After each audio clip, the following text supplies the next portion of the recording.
So I'm going to speak a little bit now without the slides about the Harvard Humanitarian Initiative.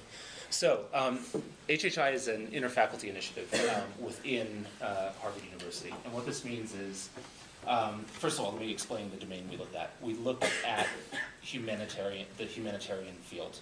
So we're focused primarily on disaster and humanitarian response, how the international community, local communities respond to disaster, whether man-made or natural. And the mission of the center is to train and educate the next generation of humanitarian workers and researchers. So we have a very strong research and education focus, but a lot of the research and education that we provide is very applied research. It's not, we certainly do traditional research in the sense of going to the field, collecting data, analyzing the data, writing reports, writing papers for peer-reviewed journals, submitting those to the journals, and getting them published. So we do have a very traditional academic focus in that sense, but that's really not sort of what is at the cutting edge of what we do. It's important to do that because it's an expectation of an academic institution, and it's certainly an expectation of Harvard's that will be contributing to the literature, and we do that, and it's an important piece of it. But an also critically important piece is our relationship with, and I wouldn't say just our relationship with, but this is true of academic institutions and how they can really contribute to operations and policy amongst other organizations, and really provide research that informs policy and operations for those organizations. That's an area where we're extremely interested in doing work that will actually have a direct effect on what's happening in the field. So, like I said, we focus on research, we focus on education, and we do a little bit of kind of advising, consulting, evaluation work, which I'll discuss. In terms of our research focus, we have a variety of different sort of thematic areas where we look. One is on, we've got quite a strong program on women in war, and what this is looking at primarily is women's experience in conflict, in particular some of the very difficult situations in Congo and elsewhere around sexual violence. So we've done quite a lot of research on sexual violence. And here I want to talk to you too about, you know what, actually let me back up 1 second before I dive into the research programs and tell you how HHI is structured a little bit, because then that might make a little bit more sense. So we're an interfaculty initiative within the university. The way Harvard is constructed is it's made up of different schools: law school, medical school, school of public health, Faculty of Arts and Sciences, et cetera. And each of those schools is quite independent under the Harvard umbrella. So we are administratively a part of the School of Public Health. But because we're also an interfaculty initiative that was set up by the provost, we bring a very multidisciplinary lens, bringing in the work from other schools into the work that we do on humanitarian issues.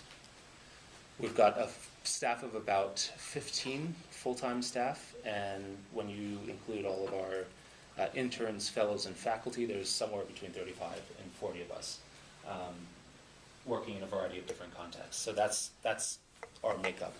Now, in terms of research programs, we focus on, one program is on sexual violence, and we've also got a very strong partnership with Boston-based hospitals. So I'll explain how this academic program was started because we had a very close linkage with a very clinical organization.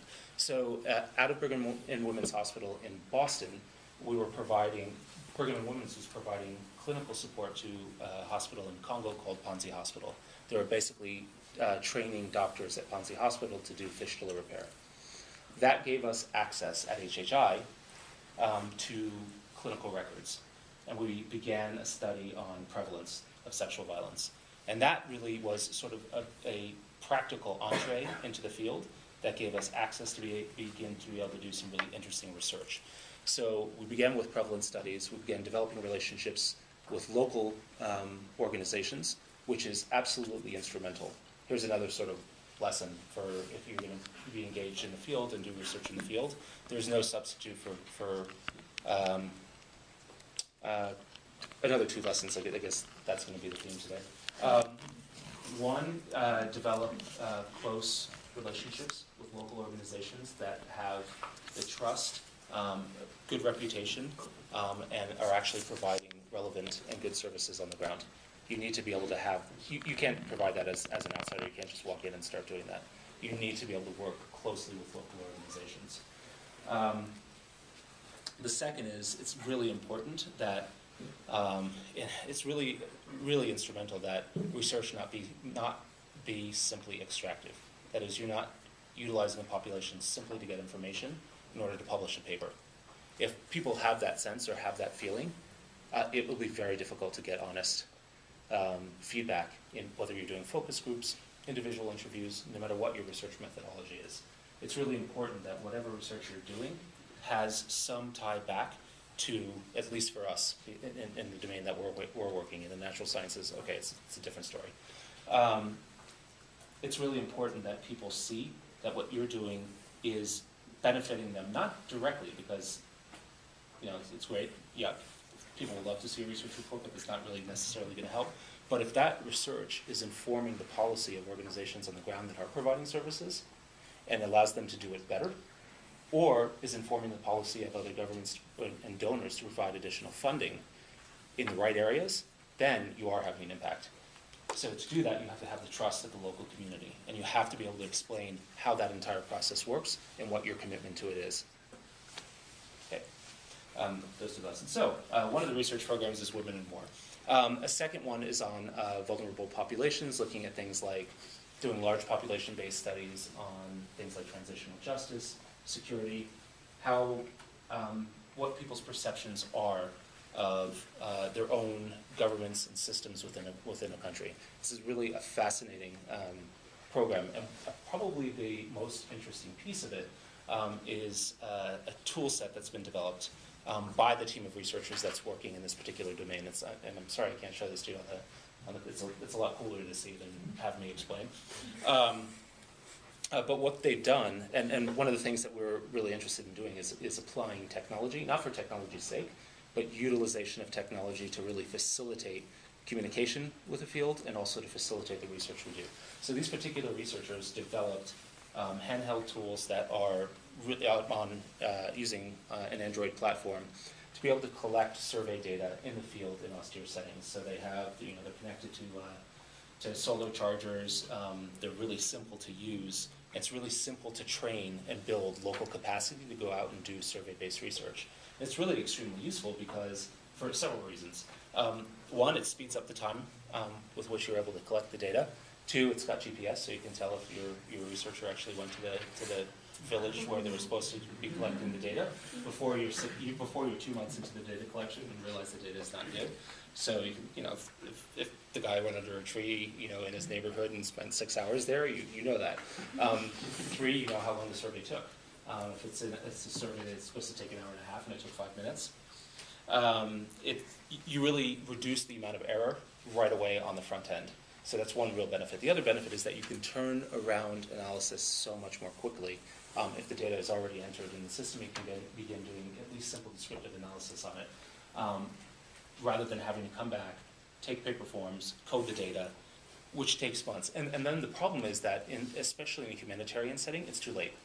You're doing retroactive studies and explaining what happened instead of studies at the moment where you can inform policy to improve what's happening right then.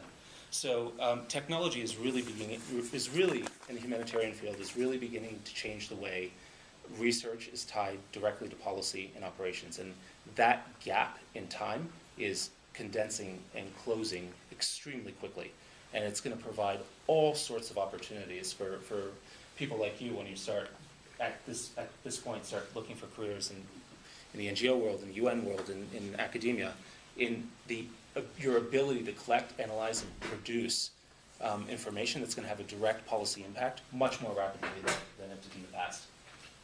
So instead of saying, hey, this is what went wrong, next time let's try this, you'll be able to say, doing your evaluation work, this is what's happening, we need to tweak this and change this and see whether or not that improves things as it's happening. That's just absolutely tremendous difference. It's a huge advance. So that's our program on vulnerable populations. We've got a couple of other programs on urbanization and looking at some of the public health consequences of rapid urbanization and low-cost interventions that can be taken to reduce morbidity and mortality in very simple ways. And these are in areas where municipalities and government services haven't grown fast enough to be able to provide support to the huge numbers of people that are beginning to come into urban areas. Another area that we're looking at is some of the humanitarian consequences of severe weather-related events. So based on climate change in part, and based in part on human migration into areas that are already vulnerable areas. So that's a fourth program. We've got a fifth program on implementation, science, and evaluation. And here, here's another sort of not so much a lesson as just a little pointer. If you're interested in doing evaluation work, both process evaluation, what's happening internally within an organization, how an organization makes its decisions, how it implements its programs, as well as outcome evaluation are incredibly important skill sets to have. Every donor is looking to this. All organizations are looking to see what impact that they're having. It's not, evaluation skills are not a skill set that are sort of broadly diffused yet. And it's an area where if you're concentrating on that now and thinking of how you might get in, to be able to provide that kind of skill set is a real plus. Finally, around technology and humanitarian assistance, we've done a couple of things. One is we wrote a recent report looking at how emerging voluntary technical communities are beginning to communicate with, respond to disasters with the more sort of traditional humanitarian community, United Nations system, the non-governmental organizations, those large international organizations that always go in during a humanitarian emergency, are now receiving information from people that are on the ground with cell phones, collecting information, sending that information into things like Ushahidi, which is then providing maps of incidents and events on the ground.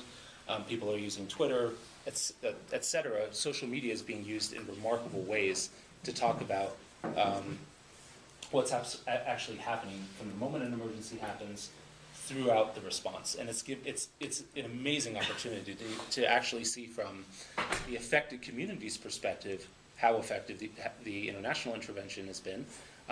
It's also a great opportunity for there to be direct communication between the two communities to improve response, to make it more accurate, to make it more efficient. So technology is changing these things in really incredible ways. And research that focuses on exactly what that impact is would be important, as well as thinking through some of the standards and ethics associated with the uses of these sorts of technologies and guidelines for their practical use, because, as we all know, they can be used for amazing things, and they can also be used in ways that can be ultimately detrimental to civilian protection as well. So thinking through those things is another area where I think it's ripe for research and policy engagement. And finally, we're working on it's not even finally, I didn't talk about the education initiatives yet. Finally, last research piece, and stop me anytime here, because I know I'm spouting out a ton of stuff here without any visual aids, which I'm sure is totally overwhelming. But the final research project that I'm going to talk about is called the Satellite Sentinel Project. And I'm only going to briefly talk about this because my colleague Nathaniel Raymond will come in and talk about it in detail, and he's just absolutely amazingly engaging guy, and you're going to have a brilliant time. If you have a chance to see him speak, it's like fireworks. It's absolutely fantastic. But anyway, the point is that this project is really centered on looking at the conflict in Sudan, between North and South Sudan. And you may have heard of this project. It's funded by George Clooney. We're part of a consortium with the advocacy NGOs, Not on Our Watch, and the Enough Project. We have a close partnership with Digital Globe, which is a Colorado-based satellite company, just north of here in Longmont. They have provided over the past 15 months satellite imagery to our team at HHI, which has done analysis on this satellite imagery and has provided 26 reports that are publicly available, open on a website, that are distributed the moment that we write them, and are showing things like force posture, movement of troops, positioning of tanks, building of roads, building of lengthening of runways. We're able to demonstrate, see, and look at what actions are being taken prior to an attack, so that we can predict when and where an attack will come from and make that publicly available. This is phenomenal, really. Not because governments haven't had this capacity for decades, but because governments have kept this information to themselves so they could freely make policy decisions based on whatever metrics they were using. What's interesting here is that when you make these things publicly available, then the community starts asking the government, well, this is what's happening, why aren't you doing anything about it? And that really changes the game a lot. And we're not exactly sure how. So we have a couple of really interesting research questions that would be phenomenal to explore, which we haven't had the time or the resources to do. But one question might be, what impact has the provision of this kind of information that's now in the public domain had on foreign policy decision making? How, if in any way, has it forced the hand of policymakers to address stuff that they would have addressed behind closed doors, because now they're getting public pressure to act on something that otherwise would not have made it to public light? So are there ways in which the uses of these technologies can influence foreign policy decision making, to put it more succinctly? A second question would be, what impact, if any, does the fact that actors on the ground know they're being watched affect their behavior? Does it make them more likely to launch attacks, in which case we have a big problem ethically? Does it make them less likely? What kinds of actions do they take because they know they're being watched? I have a ton of anecdotal information. I know that we've been hammered on our servers. I know that we've been probably every computer we have has probably been infiltrated by the Sudanese government. I'm just waiting to. I've got the nice corner office and with all windows on the street. I'm just waiting for some truck to drive down there. But we know that they try to hide. They know when we're coming over. They can tell. They know what we can see because we've released 26 reports, so they can see what we see.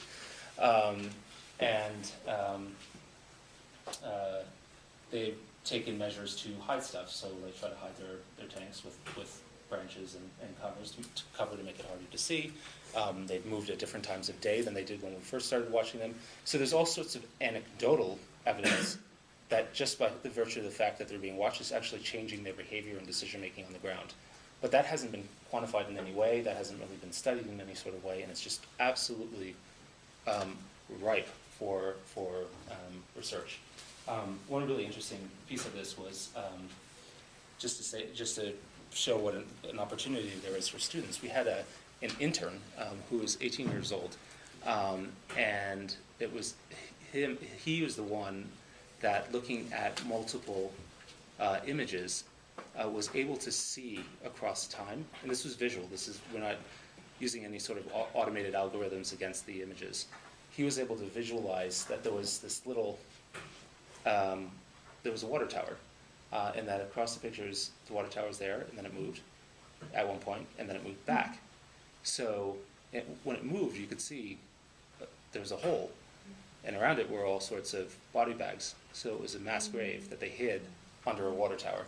So we were able to show that, which is incredible for, and we were able to get that information also to the ICC, which has actually cited this as evidence and data for the indictment of the defense minister of Sudan.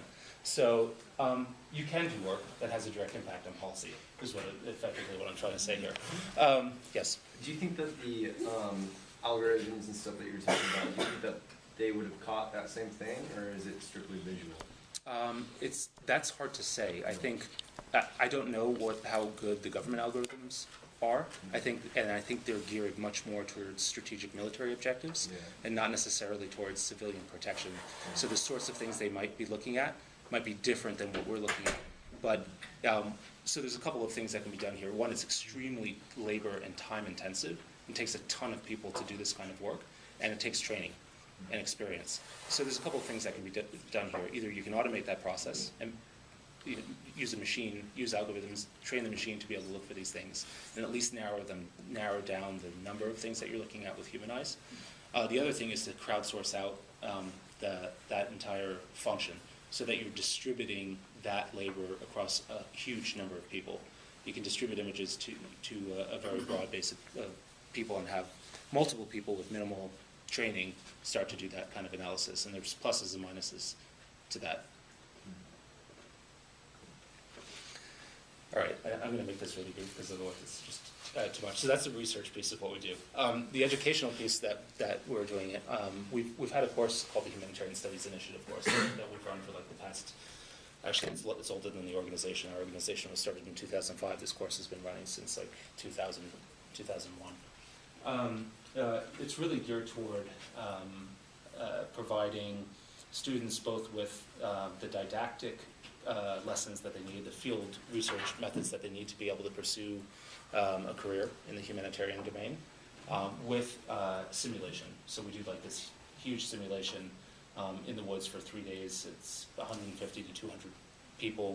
We recreate a humanitarian emergency, and students are in teams of like 5 to 7, and each represent different non-governmental organizations. They have to be able to go out, find a population, identify the needs of that population, come back in, all the while avoiding militia and getting captured and getting their stuff stolen. And they have to come up with, they have to attend cluster meetings, and each of their NGOs goes to a cluster meeting to talk about their findings, what they're seeing, and to communicate the information and share that information with the other NGOs that are there, and to come up with an overall plan. And then they have to create a service delivery plan for their particular NGO and submit that as part of their assignment. So this course we've been doing for a long time, and we're looking at actually collaborating with you guys on developing similar types of simulations here. But we're also, this course has also showed us just how unique humanitarian studies is as a discipline in and of itself, both for the particular kinds of field research methods that are needed for doing work in the humanitarian domain, as well as the very practical, hands-on kinds of courses that are required to be able to successfully pursue a career in this area. So we're developing, and this sounds really ostentatious, but we're developing what we're calling a humanitarian academy, which is really at its core right now a concentration, hopefully leading to a master's level degree program in humanitarian studies. And the hope is that we'll also begin to bridge outside of the School of Public Health across Harvard with other schools and organizations that are doing humanitarian work, but also start looking outside of Harvard and starting to build consortia with other schools that are interested in humanitarian studies, so that we can inform one another on appropriate curriculum, create opportunities for students to be able to do field placements with non-governmental organizations or UN agencies, and be able to leverage one another's resources to help the collective be a stronger, more cohesive, and more effective, make a more effective academic contribution to this field than we could do individually. So I'm going to, yeah. Sorry. Yeah. I'm curious, beyond sort of the basic statistics and ethnography courses that a lot of students are getting, what kind of analytic and data collection skills are you sort of placing under top priority for measuring, I guess, the magnitude of problems, the details of problems, and I guess causality? Yeah, that's an absolutely instrumental, fantastic question. So I think there's no one research method that captures it. There isn't the best research method that captures everything. There are a variety of different research methods that are needed for being able to do effective research in this domain, in the humanitarian sector. What is critical as an overall statement is that training in research methods is vital. So what we do typically is we do kind of a stream of qualitative, quantitative, and then qualitative research, and I'll explain what I mean by that. So we'll often begin by doing some qualitative research, either doing basic background research on a particular area and a particular problem, going to the field, talking with the local community, and with targeted interviews with key stakeholders, about some of the key problems or core issues being faced, or core dilemmas that are being faced in a particular area. And out of that, we'll develop a research question that's really based on a conversation or discussion with the local community first. Then we'll develop, from that research question, a sort of broader, often survey-based kind of instrument. And we'll administer that survey sometimes at a very broad level, often at the national level. And then we'll look at those quantitative results, and we'll publish out those quantitative results, but we'll go back to the community, and we'll share those results with the community, and we'll ask for them to interpret those results. Because we may be interpreting them in one way, but it may not actually make any sense. So in virtually everything we do, we combine both qualitative and quantitative methods in the research that we do. It's almost always mixed methods research. So, I mean, to answer the question even more specifically, a lot of the people that we have are medical doctors and MPH by background, so many of them use epidemiological methods. But there's certainly many other, ethnography is absolutely important. Being able to build a survey instrument and know what the limits of that are, know how to translate, back translate, and make sure that it's actually a reliable instrument in the field, and to be able to test that and pilot it, to be able to come back to administer that, and to be able to do the analysis, to be able to be sensitive to the cultural context. All of that is crucial. So I would say that especially in this domain, qualitative methods are particularly important. That not to the exclusion of quantitative methods, but it's usually combined. So we often begin with qualitative, supplement with some sort of quantitative work, and then go back to the qualitative as well to interpret the results of the quantitative stuff. I think I've talked for a really long time, so I'm going to stop here. I have to talk way longer than and I'm very sorry that I didn't have any visual images, which would have been cool. But if there's any other questions, I'm happy to entertain those now. Otherwise, I will be here the whole afternoon, I guess downstairs in 208F. So anyone is welcome to freely come and talk to me if you have any questions about what I presented here, or if you have questions about your own career, and I can provide what advice I am able to provide based on my own experience. So I'm happy to talk to anyone that would like to come. Thanks a lot.